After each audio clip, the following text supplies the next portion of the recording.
My name is Elena, I'm 29, and for 6 years I believed I was building something real with a man named Noah. When we met, he was nobody, just a barista with an unfinished degree and a laptop full of ideas. But he had passion, big dreams, the kind of hope that made you believe anything was possible. Me? I was steady, teaching during the day, waitressing at night. I didn't make much, but I believed in us more than in any paycheck. So I made it work. I covered rent when he couldn't. I skipped nights out so he could buy web domains and software licenses. I stayed up helping him edit pitch decks for investors I never met. We lived in a cramped one-bedroom apartment with mismatched furniture and water stains on the ceiling. But to us, it was everything. It was home. Our Friday nights were frozen pizza and YouTube tutorials. Sunday mornings were pancakes and hope. The radiator clicked too loud in winter. The sink dripped constantly. And still, we laughed. There was warmth, chaos, and dreams taped to the wall. On the fridge, he left a sticky note that said, "One day, I'll make you proud." I saved it. I carried it in my wallet like a prayer. 2 years in, he launched his startup. Nothing big at first, just a beta test and a few clients. But I was there every night, cheering him on, believing. He'd come home tired and I'd run him a bath. He never asked. I just did it. Because I loved him. I believed every sacrifice I made was a brick in the life we were building. Eventually, it took off. Investors came in. His app went viral in a niche market. Suddenly, he was giving TEDx talks. Articles called him the next visionary founder. And for the first time, he wasn't introducing me as his girlfriend. He called me Elena. She's been there since the beginning. It was subtle, but I felt it. The shift. He started working late. Not once a week, every night. He said it was temporary.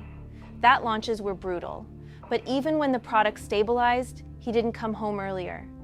He stopped asking about my day, stopped noticing when I wore the dress he loved. He started keeping his phone face down. I noticed how often it buzzed after midnight. I'd ask, "Want me to bring dinner to the office?" He'd reply, "Nah, we're ordering in." "We?" I'd ask. He'd say, "The team." I tried not to sound jealous. I knew startups were intense. I knew how much he worked. I told myself it was the pressure. But then I noticed something. A woman. Her name was Tessa.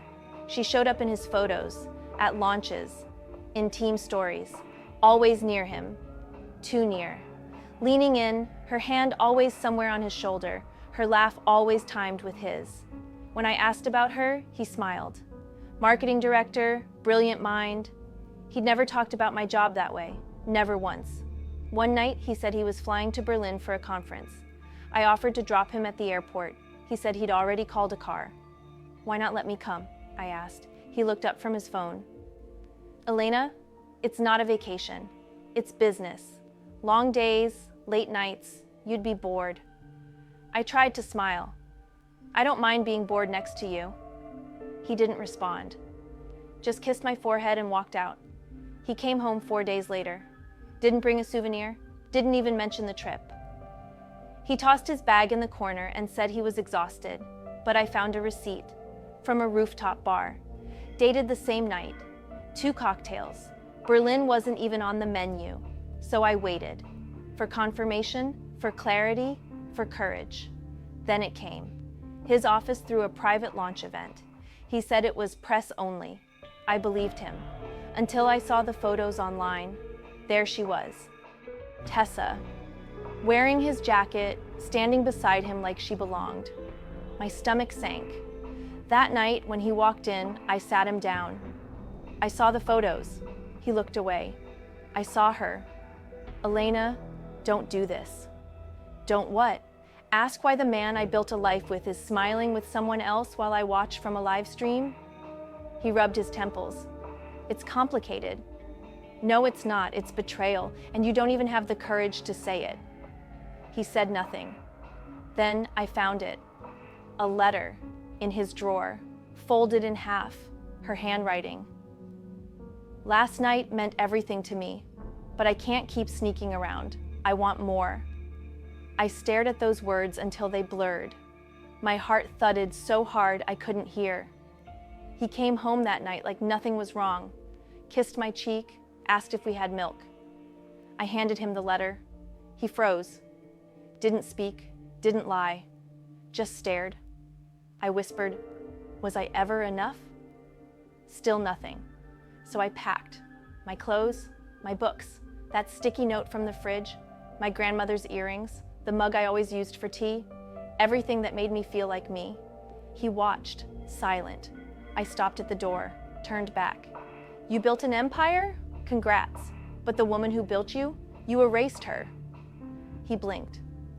But I didn't wait for him to speak. I walked away. That night I slept on my sister's couch. I didn't cry. Not really. I just felt empty, like someone had hollowed me out. But also strangely clean, like a chapter had ended. The next morning I woke up to light on my face and silence that didn't ache. No vibrating phone, no waiting. I stood in the kitchen, made coffee for myself. And for the first time in a long time, it tasted like peace. I may have lost years, but I found myself again. Love shouldn't ask you to disappear. And if it does, walk. Before they forget your name too.